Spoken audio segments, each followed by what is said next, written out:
pasahero, di po ba? Dalawa lang po kami. Andun yung isa, medyo hindi po masyado. Sapatos lang po yung nakikita. Ay, tatlo pala. Yan pa, isa sa tabi niya. Ayan po. Kaya apat lang po kami dito.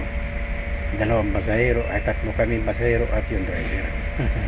Ganun po kaganda ang sakayan dito. Wala pong masyadong siksikan dito tulad dyan sa atin na para na tayo mga sardinas sa bus. Pero dito po hindi po, kahit saan ka sumakay malaluwag po, kahit sa train, kahit sa bus.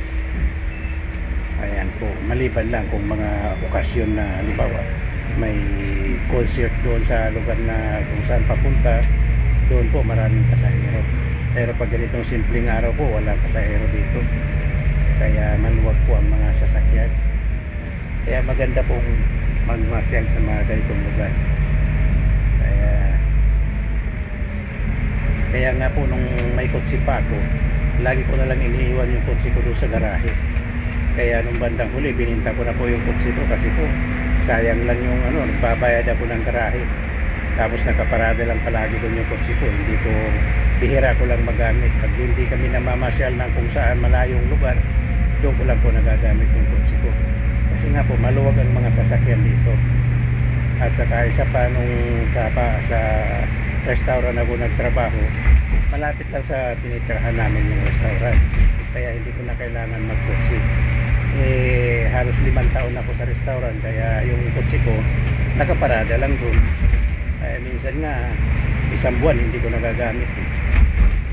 Kaya ang ginagawa ko, paminsan-minsan inalabas ko rin kasi baka mag-stack up lang ang makina. Pero hindi mangyayari mag-stack up kasi po bago po yung kotse nung nabili ko. Ako po ang nag-break in ng kotse ko.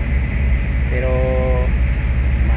8 taon lang po sa akin yung kotse ko, bininta ko na parang bago pa. Pero siyempre pagka gamit na, ang tawag po doon second hand na, kaya hindi mo po maibibinta ng kasing presyo ng bago.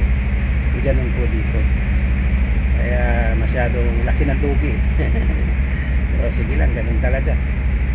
Kaya wala na akong kotse ngayon, kaya namamasahe na po ako sa bus, sa train. Pero okay lang, ganun talaga. Mahal din ang maintenance kasi ng mga sasakyan. Kailangan mo maglagay ng langis, kailangan mo maglagay ng gasolina, kailangan mo magpalit ng gulong. Mahal din ng nagkataon po ngayon na mahigit na 1 taon na libre ang pamasahe dito. Basta mayroon kang card, card lang ang gagamitin mo, libre na po ang pamasahe. Kaya swerte nga po, at mabuti na lang ibininta ko na yung kotse. Wala namang pamasahe na ngayon, mahigit ng 1 taon. Sa bagay, matagal ko na rin po naibinta yung kotse ko nasa kailan ko pa naibinta, para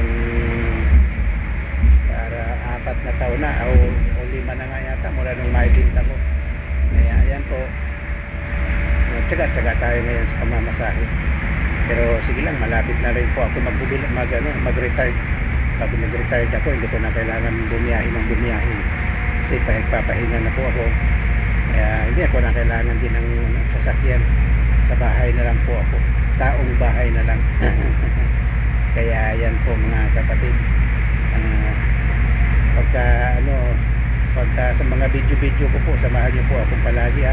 Okay po, samahan niyo po akong palagi.